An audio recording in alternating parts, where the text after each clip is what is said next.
inkuge dukwiye. Inkuge dukwiye si yo muri gofero, inkuge dukwiye nayo ikuye ingofero, iyi nkuge idazikwa n'umuraba tuzi.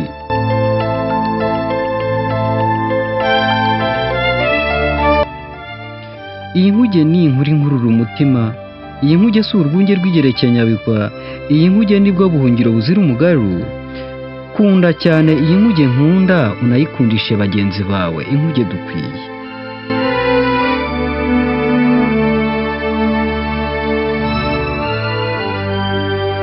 Nkunda cyane ibyo mukunda, sindundarunda ngo ndyoshye aryoshye nshyenga kugira ngo nkunde. Nkundire nkubwire inkuge nkunda, unayikundishe bagenzi bawe, inkuge dukwiye.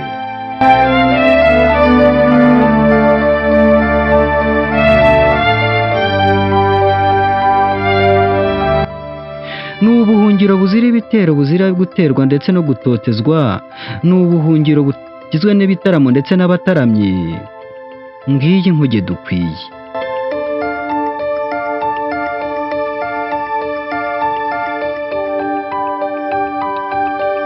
Iyi nkuge si nk'imwe Nowa yabaje, iyi nkuge ni nk'amabaraza amwe ya Yerusalemu yayandi abaho bahungiragamo bagategereza iteka umwami aciye. Ngiyi inkuge dukwiye mwene data. Ibishuko n'umubisha birusha amaboko, amoko yose niyumva iyi nkuru. Iyi nkuru iturutse ibukuru, nabwira iwacu hirya y'ibicu icumbi ryacu ni iyi nkuge ndata. Ndataha vuba ngwino tujyane, twibere mu iyi nkuge nkunda.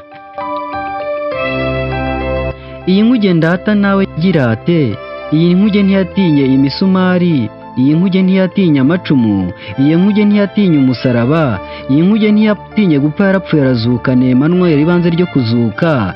Ni nawe ugiye kutuzura vuba aha ngaha, tukibanira n'abacu bacunguwe. Nimuze twese tuhakore iteraniro rifite ibyiringiro, tuhakore itorero rifite umutoza, ari abataguza ndetse n'intyoza. Nimuze twese tumusange, twibanire mu y'inkuge ndata, niwe Kristo banze ryo kuzuka.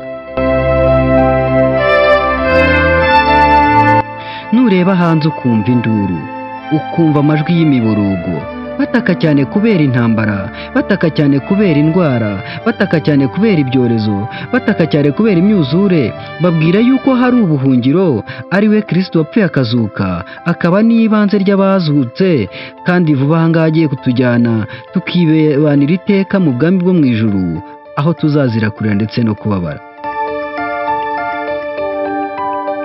Nshuti z'umusaraba, nimuze tujyane twibanire n'umwami wacu waducunguye. Ngaho ngwino nawe tugende, umese imyambaro ya mu maraso ya ntama, tuzibanira ubuziraherezo.